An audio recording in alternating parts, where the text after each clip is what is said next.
Hello, hello, hello. Gonna do a draw this in your style today. I saw a picture of this beautiful all pink mermaid with red hair, well, photo an image. And yeah, I wanted to do that in my own style. And what that means is simpler.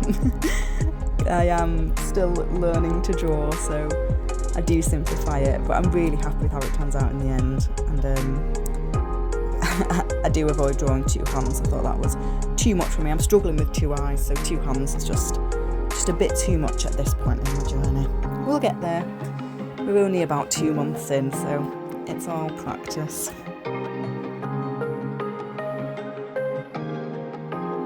Did anyone else really want to be a mermaid as a kid? It was all I wanted to be. I would swim at all times. I loved anything, any toys to do with mermaids, any films to do with mermaids. I used to have this doll that when you put it underwater, the legs would almost turn into a mermaid's tail. Oh, I thought it was magical. I would spend hours with that doll. And even now, I've got a mermaid tattoo on my leg. I still love them, not growing out of that phase. Oh, you'll see me rub out these eyes about 10 million times. For the life of me, I cannot get equal eyes. I don't know how people do it. I draw the lines, and one ends up higher and much bigger every single time. That's why you'll see that I end up putting one hand behind the back, because I thought if I'm struggling this much in the eyes, there's absolutely no way I'm doing two hands. And it is in my style, and my style is simpler. But I'm actually really happy with how the end look turns out.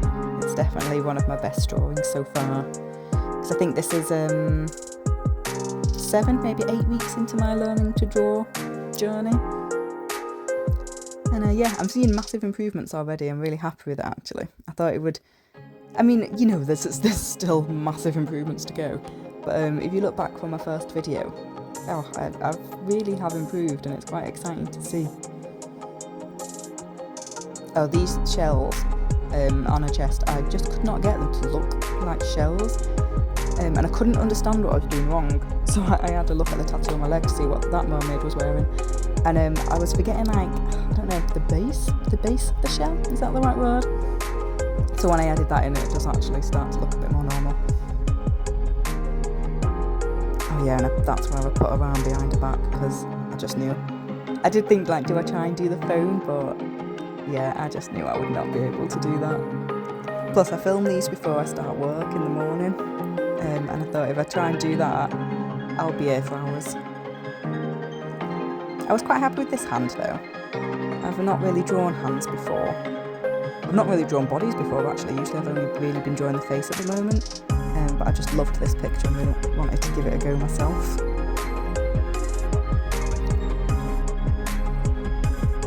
I always think when I'm sketching that I'm doing it really fast. And then I look back at these videos and I'm in the same spot for absolutely ages. And it's weird when you edit as well, because this probably took me over an hour, and then you put the clips together, speed it all up, and it's about 10 minutes.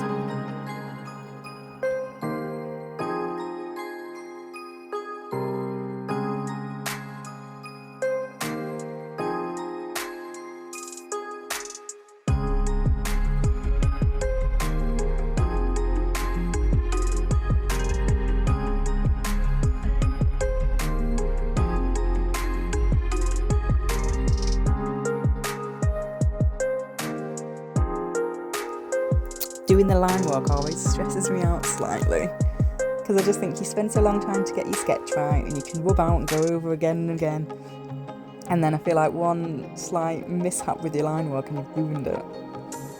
And I can't seem to stick to the lines. As a kid, I must have been colouring outside the lines all the time. I do like watching it back though, and sort of actually seeing the drawing come off the page, because when it's just in pencil, you can't really see much. It's nice to see the lines and see how it actually all comes together, as much as it scares me.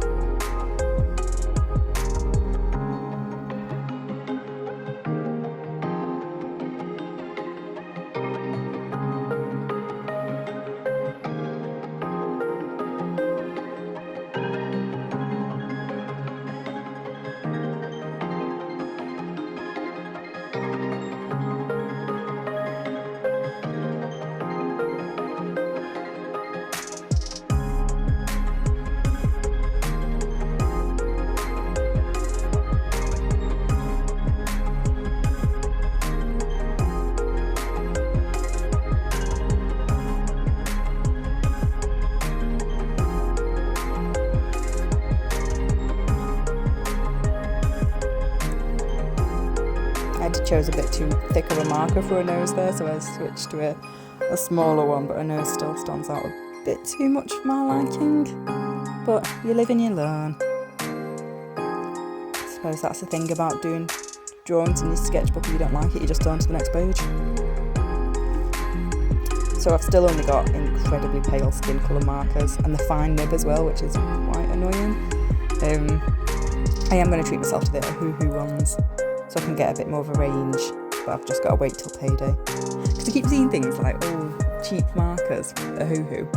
And like, yeah, compared to Copic, they are cheap. And I get that good art supplies will cost a bit. But they're not cheap. They're not like cheap. Because the set I'm using at the moment, it was like 80 markers for £15. I'd say that's cheap.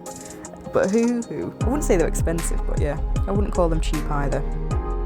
I don't know, maybe I'm cheap. But yeah, I really want to be able to do some more skin colours, because yeah, at the moment they have to be yellow and pale, basically. It's a very yellowy skin colour and incredibly pale. Nothing wrong with being incredibly pale. I am also incredibly pale.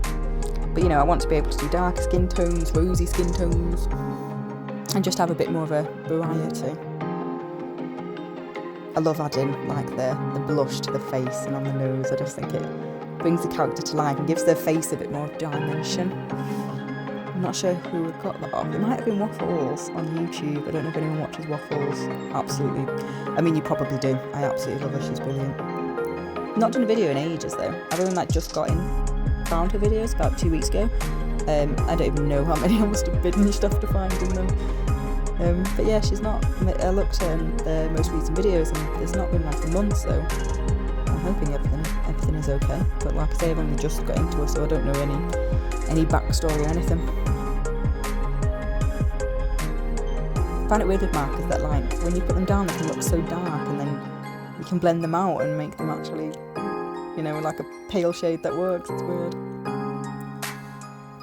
But yeah, still really enjoying markers, which I never thought I would. I think as well, like, they're just easy. With watercolour, which is what I was doing at first, you know, you have to get all your brushes, your water, your paints. Whereas with markers, I just have a bag full of markers. It's easy. Ooh, going on to the pink tail now. This marker was so juicy, it was so nice. And I love colouring with a juicy marker, and it just goes down and it's so smooth and oh. And I always feel like it's going to be wet to the touch afterwards, but they dry instantly, which I find really, well, not dry instantly, but you know, they're not going to smudge. And I always think they will, because they're just so juicy.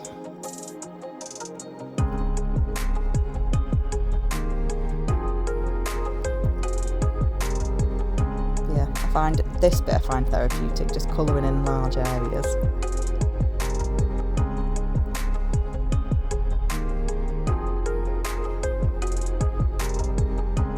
I even enjoy quite watching this back. It's calming me again.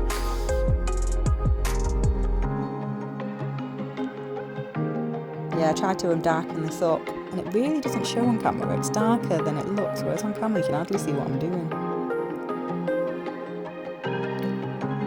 Looking back though, I sort of wish I'd done a bit of a gradient tail. I think that would have been cool. Like going into purple at the end. Oh, or we've had like a gold gel pen and do some sparkly fins. That would have been nice. I'm wanting to stick to doing this for a year, and then like maybe in a year redraw some of the first stuff I did and see, you know, improvements, new techniques, or even new style. I think that would be quite fun. Hopefully there'll be improvements here. I'm sure there will be if I keep at it, keep practicing. But yeah, I'm really enjoying Draw This in Your Style, because even though I don't massively have a style at the moment, I feel like it gives me like an end goal, but I get to experiment, either try something new or try something that is more at my skill level. And you get to see different things that you're like, oh, okay, I enjoy that, I'll use that from now on. And I think that's how you get your style, really, isn't it? You pick up things from other people, from, I don't know, just what you see out in the world, and then you put it all together in your unique style, and that becomes your style. So yeah, like with the blush, I've loved doing that blush now on people. Oh, the eyes. no matter what I do, I give every character crazy death stare eyes. Definitely need to practice my eyes. They're a bit shocking. Onto the hair, and I really wanted to give her, you know, like bright orange hair, but in my markers I don't have that many like dark orange colours, so I really struggled trying to get like a bit of a gradient in the hair, you know, for like the lights and the shadows. So I end up colouring over all of this in brown. I think that's small gap then when I stopped colouring was me thinking, do I just stop this now and go in brown? Because yeah, I don't know, if when I lift my hand you'll see the other side, and yeah, I just could not get them to blend the colours. They're not the same hue, is that the right word? So yeah, in the end I decided to just go over her hair in brown and give her brown hair, which isn't originally what I wanted, but I think it looks much better than the weird blend I tried to do on the other side.